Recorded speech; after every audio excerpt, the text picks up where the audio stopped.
Praise the Lord. प्रभु के नाम की स्तुति हो। आज हम पढ़ेंगे मलाकी तीसरा अध्याय। देखो, मैं अपने दूत को भेजता हूँ और वह मार्ग को मेरे आगे सुधारेगा। और प्रभु जिसे तुम ढूंढते हो वह अचानक अपने मंदिर में आ जाएगा। हाँ, वाचा का वह दूत जिसे तुम चाहते हो, सुनो, वह आता है। सेनाओं के यहोवा का यही वचन है। परंतु उसके आने के कौन दिन की कौन सह सकेगा? और जब वह दिखाई दे तब कौन खड़ा रह सकेगा? क्योंकि वह सोनार की आग और धोबी के साबुन के समान है। वह रूपे का तानने वाला और शुद्ध करने वाला बनेगा और लेवियों को शुद्ध करेगा और उनको सोने रूपे की नाई निर्मल करेगा। तब वे यहोवा की भेंट धर्म से चढ़ाएंगे। तब यहूदा और यरूशलेम की भेंट यहोवा को ऐसी भाएगी जैसी पहले दिनों में और प्राचीन काल में भावती थी। तब मैं न्याय करने को तुम्हारे निकट आऊँगा और टोन्हों और व्यभिचारियों और झूठी किरिया खाने वालों के विरुद्ध, और जो मजदूर की मजदूरी को दबाते और विधवा और अनाथों पर अंधेर करते और परदेशी का न्याय बिगाड़ते और मेरा भय नहीं मानते, उन सबों के विरुद्ध में तुरंत साक्षी दूंगा। सेनाओं के यहोवा का यही वचन है। क्योंकि मैं यहोवा बदलता नहीं, इसी कारण है याकूब की संतान, तुम नाश नहीं हुए।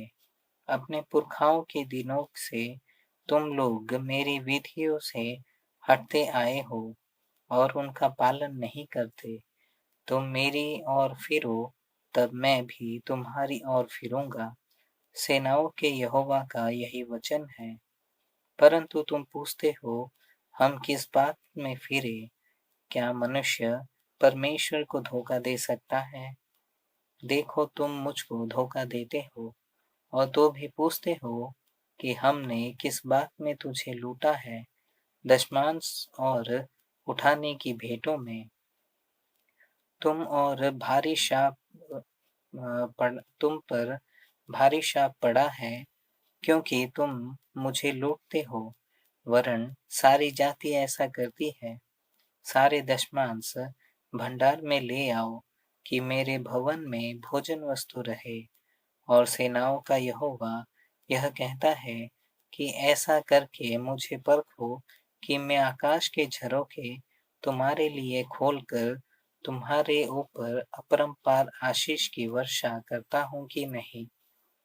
मैं तुम्हारे लिए नाश करने वाली को ऐसा घुड़कूंगा कि वह तुम्हारी भूमि की उपज नाश न करेगा और तुम्हारी दाखलताओं के फल कच्चे न गिरेंगे। सेनाओं के यहोवा का यही वचन है। तब सारी जातियां तुमको धन्य कहेंगी, क्योंकि तुम्हारा देश मनोहर देश होगा। सेनाओं के यहोवा का यही वचन है। यहोवा यह कहता है, तुमने मेरे विरुद्ध ढिठाई की बातें कही है। परंतु तुम पूछते हो, हमने तेरे विरुद्ध में क्या कहा है? तुमने कहा है कि परमेश्वर की सेवा करनी व्यर्थ है। हमने जो उसके बताए हुए कर्मों को पूरा किया और सेनाओं के यहोवा के डर के मारे शोक का पहरावा पहने हुए चले हैं, इससे क्या लाभ हुआ? अब से हम अभिमानी लोगों को धन्य कहते हैं, क्योंकि दुराचारी तो सफल बन गए हैं, वरन वे परमेश्वर की परीक्षा करने पर भी बच गए हैं। तब यहोवा का भय मानने वालों ने आपस में बातें की और यहोवा ध्यान धर कर उनकी सुनता था।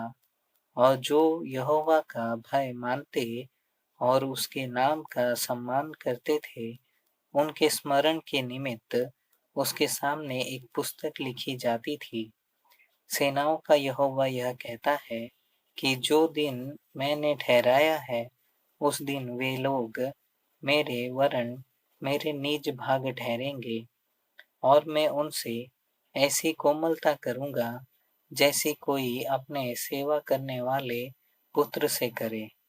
तब तुम फिरकर धर्मी और दुष्ट का भेद, अर्थात जो परमेश्वर की सेवा करता है और जो उसकी सेवा नहीं करता, उन दोनों का भेद पहचान सकोगे।